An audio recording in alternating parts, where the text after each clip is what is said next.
Good morning. We start with the unfolding fire emergency in Western Australia's south. Out of control, fast-moving fires have claimed 4 lives and continue to tower over towns around Esperance, shutting roads and leaving residents with no option but to flee. Big fire. I believe it's just jumped the road. For the latest on this situation, let's go live to our reporter Paddy Sweeney. Paddy, firstly, what more do we know about the 4 people who've tragically lost their lives? Well, Davina, tragically, WA police have confirmed that 4 people have lost their lives in these bushfires in Esperance. Now, what we have confirmed is that the police say that these people did lose their lives. They were found in the fire zone area last night, and we are hearing reports that they may have even been in their cars. They were trapped trying to flee these fires.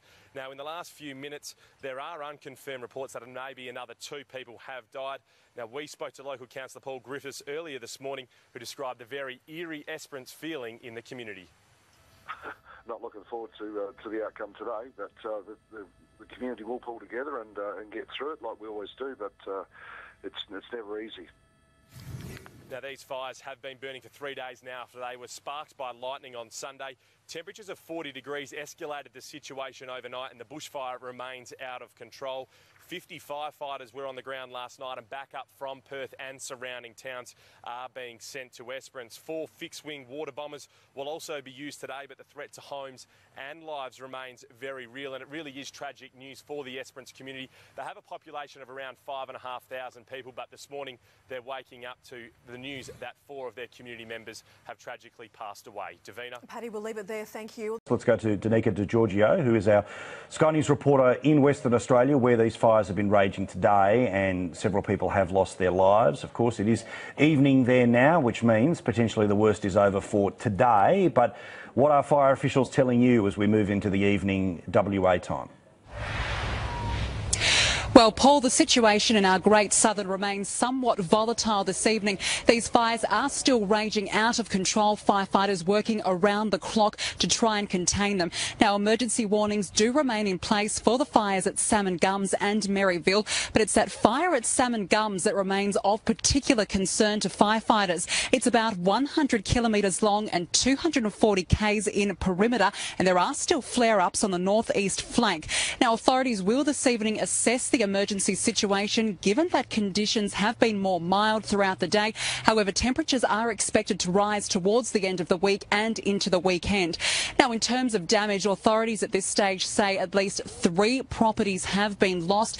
They can't exactly estimate how many more properties have been lost. It's still a very active fire zone. It's hazardous and it's in difficult terrain.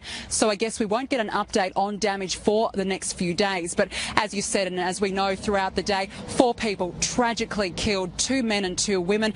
An ongoing investigation is continuing and police are working to identify them and notify next of kin. Now, the Prime Minister Malcolm Turnbull today also offered his condolences. Let's take a listen to what he had to say. Our thoughts and prayers are with the families of those who've lost their loved ones in this bushfire, and our great admiration is with the firefighters, the SES of Western Australia as they battle against the fires. Summer can be a very challenging and dangerous time in Australia, as we know, and this is a very tragic event. 4 lives lost in this fire in Esperance. Prime Minister speaking on the other side of the world. Now, Danica, 2 parts to this question here. While the focus is about putting the fire out, for those that may be only just becoming aware of how serious this was in the rest of the country, you, of course, in WA have been very aware of it for a little while. How did this fire start? Is this lightning strikes or something that might be a little more human-related? Well, these were actually sparked by lightning at the weekend. We had a massive lightning display, and this is where they started. So there is no arson involved in it, but since they started raging, they have burnt through some 200,000 hectares, and these flames, Paul, are some 2 metres high. So you can absolutely imagine firefighters are stretched to the limit. There's about 200 crews on the ground as we speak, but more resources are being sent from Perth. They should arrive into the area sometime this evening, and it's not exactly clear at what stage stage, residents will be allowed back into their homes, although a community meeting has just gotten underway. So hopefully, Paul, they will be given an update on the situation at hand. But as I said, still quite volatile, and it happened so quickly as well, as some residents are describing yesterday as the day from hell, and authorities were also saying these bushfires are catastrophic and unstoppable. So it's certainly, from these lightning strikes, has developed quite quickly, Paul.